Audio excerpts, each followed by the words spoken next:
Hello दोस्तों, welcome to my YouTube channel. आज मैं जो ड्रामा एक्सप्लेन करने वाली हूँ उसका नाम है हेलो मॉन्स्टर, जिसकी IMDb रेटिंग है 7.7। ये ड्रामा 2015 को रिलीज हुई थी। ये एक क्रिमिनल प्रोफेसर और एक डिटेक्टिव की लव स्टोरी है। ये ड्रामा मेरी एक व्यूअर ने मुझे सजेस्ट की थी, इसलिए थैंक यू रॉरी हमें इतनी अच्छी ड्रामा सजेस्ट करने के लिए।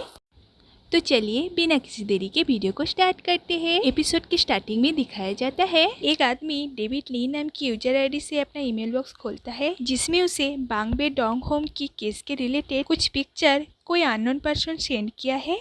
तो वो उसी को ही चेक कर रहा था, जिसमें एक लड़की की डेड बॉडी की कुछ पिक्चर होती है जो कि उस बांगबे डोंग होम में मरी हुई पाई गई थी। और वॉइस ओवर में वो कहता है कि हर एक स्टोरी का एक स्टार्ट और एंड होता है, लेकिन मेरी स्टोरी का क्या, जो स्टार्ट तो हुआ है लेकिन एंड नहीं है, एक जगह में ही पॉज होके रह गया है। लेकिन कोई है जो मुझे स्टार्टिंग से मेरी स्टोरी कह रहा है और मैं उसे रिप्लाई भी करने वाला हूँ ताकि मेरी स्टोरी आगे बढ़ सके। उसके बाद हमें एक स्पेशल डिटेक्टिव टीम को दिखाया जाता है, जिसमें 4 लोग होते हैं। तो इसकी नाम है मिस चा और ये इस ड्रामा की फीमेल लीड है। और इन तीनों का नाम है सोनबो, जिमी और चोई। तो ये टीम बांगबे केस का इन्वेस्टिगेशन कर रहा है। तो वहाँ पे मिस चा के उनको कहती है कि डुआडोंग में एक लड़की की बॉडी मिली है और ये मर्डर भी बांगबे डोंग होम की मर्डर के जैसा ही है। ये सुन के उस स्पेशल टीम वहाँ पे जाता है। तो उस स्पॉट में पहुँच के वो लोग एक रूम में जाते हैं, क्योंकि आज उनके न्यू टीम लीडर के साथ फास्ट मीटिंग है। तो वो लोग देखते हैं कि उस रूम में एक आदमी खड़ा हुआ है जिसका नाम ली हुआन है और ये इस ड्रामा के मेन लीड है। तो ली ह्यून को देख के मिस चाओ से पहचान जाती है, क्योंकि पिछले 20 साल से वो उसे स्टॉक कर रही थी। लेकिन ली ह्यून को इसके बारे में कुछ भी पता नहीं है। तो ली ह्यून कहता है कि क्या तुम लोग यहाँ पे इसलिए आए हो क्योंकि ये केस भी बॉम्बे केस जैसा ही है? सभी हाँ कहता है। तो ली ह्यून कहता है इसका मतलब इसमें भी एविडेंस ढूंढना बहुत मुश्किल होगा, लेकिन एक नोटिस करने वाली चीज़ है कि इस केस में किलर की कोई सिग्नेचर नहीं मिला है जो कि बॉम्बे केस में मिला था। इस दोनों केस की विक्टिम या तो कोई बोट की ओनर है या तो इनके पास कैप्टन का लाइसेंस था।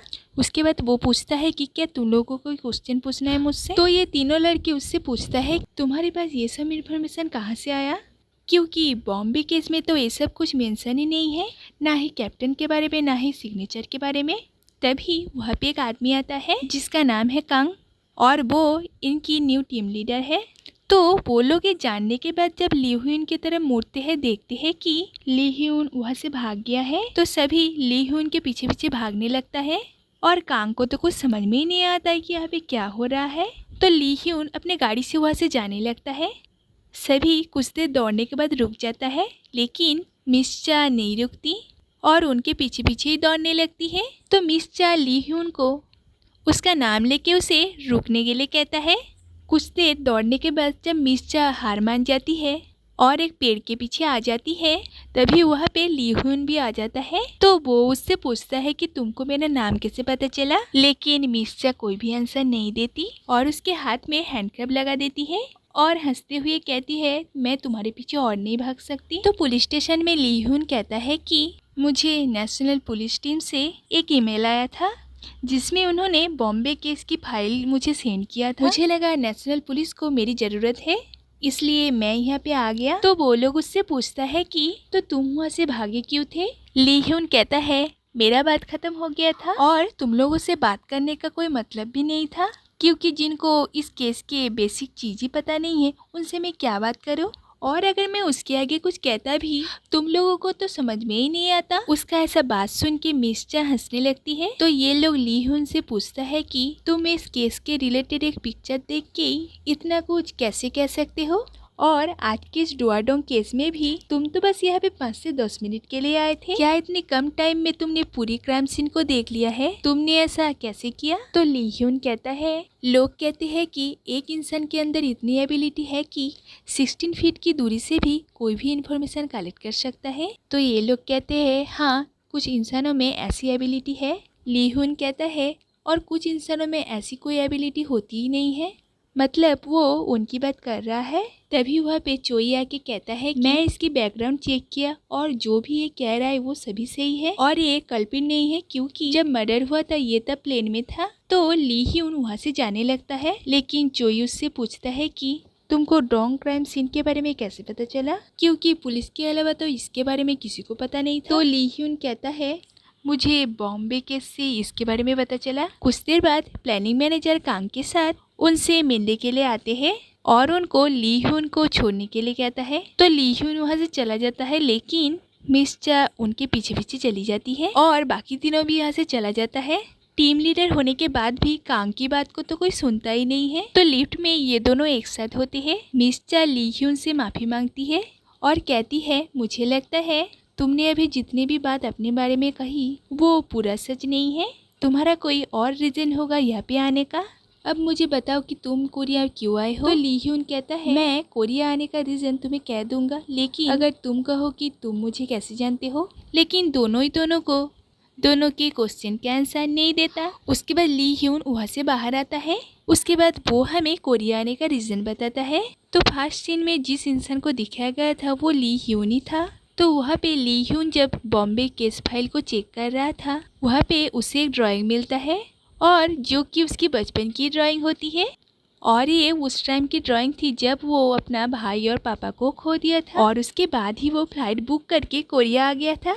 एयरपोर्ट पे वो सभी चीज़ को अच्छे से ऑब्जर्व करता है और सभी के पीछे छुपा हिडन चीज को समझ जाता है। जैसे वो बांगबे केस की हिडन साइन को देख के समझ गया था अगला क्राइम कहाँ पे होगा। उसके बाद वो अपने पुराने घर में आता है और अपने पुराने दिनों की बात को सोचता है। उसके बाद हमें उसकी बचपन की फ्लैशबैक को दिखाया जाता है। बचपन में एक दिन ली ह्यून पेड़ के पीछे कुछ कर रहा था। उसके पापा जब वहाँ पे आते हैं तो देखते हैं कि वहाँ पे एक डॉग का लेग था। तो ली ह्यून कहता है कि उसने जब उस डॉग को देखा था तब तो वो मर गया था, इसलिए उसने ऐसा किया। ली ह्यून के पापा मिस्टर ली एक पुलिस ऑफिसर था। तो वो जब पुलिस स्टेशन पहुंचता है वो देखता है कि जून योंग नाम का एक सीरियल किलर एक पुलिस ऑफिसर को मार रहा है। तो वो जाके उस पुलिस को बचाता है। उसके बाद वो जब जून योंग से पूछताछ करता है तो जून योंग कहता है कि बचपन में मेरी डेली रूटीन मेरी मम्मी के मूड के अनुसार चेंज होता था। मेरी मम्मी जब मुझे मारती थी मैं काउंटिंग करता था। जिस दिन मेरे दादाजी ड्रंक होके आए थे उस दिन मैं अपने अंकल के साथ सोया था और उस दिन मुझे बहुत बुरा सपना आया था। तो मिस्टर ली कहता है मॉम, दादाजी, अंकल ये सब क्या कह रहे हो, तुम्हारी तो कोई फैमिली ही नहीं है। मैं आशा करता हूँ कि तुम मुझे एक दिन तुम्हारा रियल स्टोरी जरूर बताओगे। तो यहाँ पे जून योंग एक साइको है और बचपन में उसके साथ ऐसा कुछ हुआ था कि वो अभी भी उस ट्रॉमा से नहीं निकल पाया। तो जून योंग कहता है मेरे पास तो कोई स्टोरी ही नहीं है बताने को। पता नहीं क्यों लोग किसी को हर्ट करते हैं और हर्ट क्यों नहीं कर सकते हैं। इसी बात को जानने के लिए मैं बचपन में बहुत ज़्यादा क्यूरियस था। घर लौटते टाइम उनको दो पुलिस वाले मिलते हैं जो कि उनकी बहुत तारीफ कर रहा था और फिर कहता है बाय एनी चांस क्या आपके पास कोई डॉग है, क्योंकि अभी डॉग की चोरी बहुत बढ़ गई है, इसलिए आपके डॉग को आप संभाल के रखिएगा। उसके बाद से मिस्टर ली अपने बड़े बेटे को लेके सोचता रहता है। नेक्स्ट डे ली ह्यून अपने पापा के लिए चाय लाता है और वहाँ पे वो बहुत सारे क्रिमिनल की फोटो देखता है और उसमें जून योंग का भी फोटो होता है। तो वो अपने पापा को पूछता है कि ये सब दिखने में तो नॉर्मल लग रहा है, लेकिन ये नॉर्मल नहीं है ना पापा। तो मिस्टर ली कहता है बुराई नॉर्मल लोगों के अंदर ही छुपे होते हैं, क्योंकि बुरे लोग नॉर्मल होने का मास्क पहना होता है, इसलिए तुम्हें हमेशा स्ट्रेंजर से सावधान रहना होगा और मैं चाहता हूँ कि तुम्हारी उम्र के बच्चे जैसी भी। तो ली ह्यून कहता है तो डैड आज अमेज़न पार्क चलिए और अब से मैं मीन जो उसका छोटा भाई है उसके कपड़े नहीं धोऊंगा और उसको किंडरगार्टन छोड़ने और लेने नहीं जाऊंगा और घर का कोई भी काम नहीं करूंगा और बिल भी पे नहीं करूंगा और आपको कभी कॉफी बना के भी नहीं दूंगा। तो ये सब सुन के मिस्टर ली उसके बनाए हुए कॉफी को पीते हैं और उसकी बहुत तारीफ भी करते हैं। उसके बाद मिस्टर ली काम के लिए निकलने वाले होते हैं कि ली ह्यून उनसे पूछता है कि डैड लोग दूसरों को क्यों हर्ट करते हैं, और फिर ये भी सोचिए लोग किसी को हर्ट क्यों नहीं कर सकते। और यही सेम बात जून योंग ने भी कहा था। ये सुन के उसके पापा थोड़ा सा डर जाते हैं। फ्लैशबैक से बाहर ली ह्यून को अपने बचपन का वो ड्राइंग मिलता है जो कि बांगबे केस की उस फाइल में उस फोटो जैसा है। और इधर ऑफिस में टीम लीडर कांग सबसे इस केस के रिलेटेड बात करता है, लेकिन कोई भी उसकी बात में थोड़ा सा भी इंटरेस्ट नहीं दिखाता। तो कांग ली हुन को अपने टीम में लेना चाहता है क्योंकि उसके पास बहुत सारी इन्फॉर्मेशन थी। ये सुन के मिस चा कहती है कि वो इसके बारे में ली हुन से बात करेगी और इधर ली हुन अपने घर की साफ सफाई करता है। तभी उसे मिस चा का कॉल आता है। मिस चा उसे मिलने के लिए कहती है। ली हुन कहता है मैं बिजी हूँ, मैं नहीं जा सकता। मिस चा कहती है क्यों? तो ली हुन कहता है पहले मुझे पोलाइटली रिक्वेस्ट करो, फिर जाके मैं इसके बारे में सोचूंगा। तो ना चाहते हुए भी मिस चा को उसको पोलाइटली रिक्वेस्ट करना पड़ता है और ली हुन मैं बहुत बिजी हूँ कह के फोन कट कर देता है। और मिस चा को तो उसके ऊपर बहुत गुस्सा आ रही थी। तो ली हुन साफ सफाई करते करते देखता है कि उसका फादर की डायरी वहाँ पे नहीं है और जहाँ पे क्रिमिनल्स का रिकॉर्डिंग था वहाँ पे जूनियोंग का एक रिकॉर्डिंग है, लेकिन ये रिकॉर्डिंग पहले नहीं था, मतलब उसके घर में कोई आया था। तो बचपन में ली हुन जब अपने घर की साफ सफाई कर रहा था तो वहाँ पे उसको उसका पापा का बैग मिलता है। तो वो ये देने के लिए पुलिस स्टेशन चला आता है। तो पुलिस स्टेशन में सभी ली हुन को मैथ का बहुत हार्ड क्वेश्चन पूछ रहा था, लेकिन ली हुन बहुत आसानी से उसका आंसर दे देता है। इतने छोटे बच्चे का ये क्वालिटी देख के सब शौक हो जाता है। उसके बाद वो घूमते घूमते जूनियोंग के केस के सामने आ जाता है। तो वो जूनियोंग से पूछता है कि क्या उसने उसके डैड को देखा है। तो जूनियोंग उसको अपने पास बुलाता है और जूनियोंग कहता है कि तुम यहाँ पे तुम्हारे पापा के लिए वेट कर सकते हो। तो ली हुन कहता है कि मैंने तुम्हारा पिक्चर मेरे पापा के पास देखा था। तो जूनियोंग कहता है क्या तुम्हें मुझसे डर लग रहा है। तो ली हुन कहता है मैं जानने के लिए क्यूरियस हूँ कि तुम ऐसा इंसान कैसे बने। तो जूनियोंग कहता है बतख के बच्चे समझते हैं उसने जिसको पहली बार देखा वो उसकी माँ है, लेकिन अपनी पूरे लाइफ टाइम में ऐसा क्यों है इसके कारण उसको पता नहीं है। इसका मतलब है कि बचपन में देखी सुनी और जानी वाली चीज हमारे पूरे लाइफ टाइम में नहीं बदलती।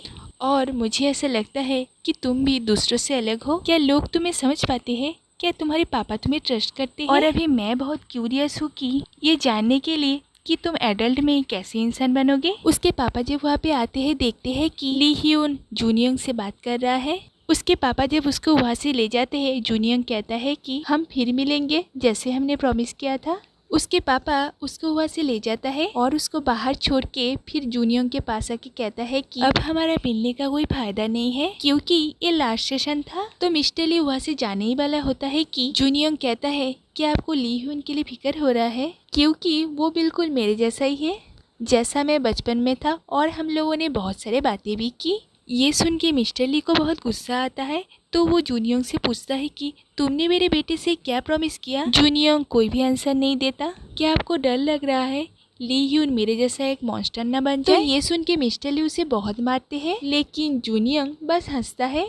घर जाके मिस्टर ली अपनी बेटों की रूम चेक करता है और वहाँ पे उसको एक ड्राइंग कॉपी मिलता है जिसमें बहुत अजीब अजीब पेंटिंग की हुई। तो वो अपने छोटे बेटे मिन से पूछता है कि क्या ये सब ली हुन ने बनाया है। तो मिन हाँ कहता है और कहता है आप ली हुन को इसके बारे में नहीं बताइएगा कि मैंने आपको ये सब कह दिया और आप उसको ट्रस्ट भी मत करिएगा। उसके बाद मिस्टर ली एक डॉक्टर के पास जाते हैं और ली हुन के सिम्टम के बारे में उनको कहता है। तो डॉक्टर कहता है ली हुन के सभी सिम्टम उसके मदर की मौत के शौक के कारण सब कुछ हुआ है, लेकिन मिस्टर ली का कहना था कि उसका बेटा एक साइको है। तो घर आके वो एक डायरी में लिखता है कि मेरा बेटा एक मॉन्स्टर है और ये ली हुन पढ़ लेता है और फिर उसे अपनी जगह में रख देता है। रात में जब मिस्टर ली हुन के पास आता है वो अभी भी जूनियोंग की बात ही सोच रहा था कि जूनियोंग ने कहा था कि मैं यहाँ से भाग जाऊंगा और आपके बेटे से मिलूंगा। तो मिस्टर ली कहता है कि मैं तुम्हें इस दुनिया से प्रोटेक्ट करूंगा और इस दुनिया को तुमसे। नेक्स्ट डे वो ली हुन को बेसमेंट में बुलाता है और फिर कहता है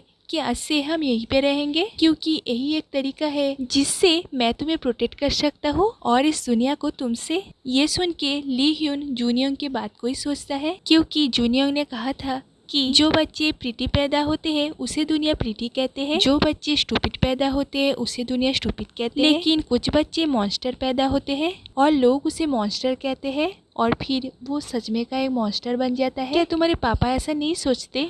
और यहीं पे इस एपिसोड का एंड होता है। तो दोस्तों अगर वीडियो थोड़ा सा भी अच्छे लगे तो लाइक और सब्सक्राइब जरूर कीजिएगा। तो मिलते हैं अगले वीडियो में, तब तक के लिए बाय।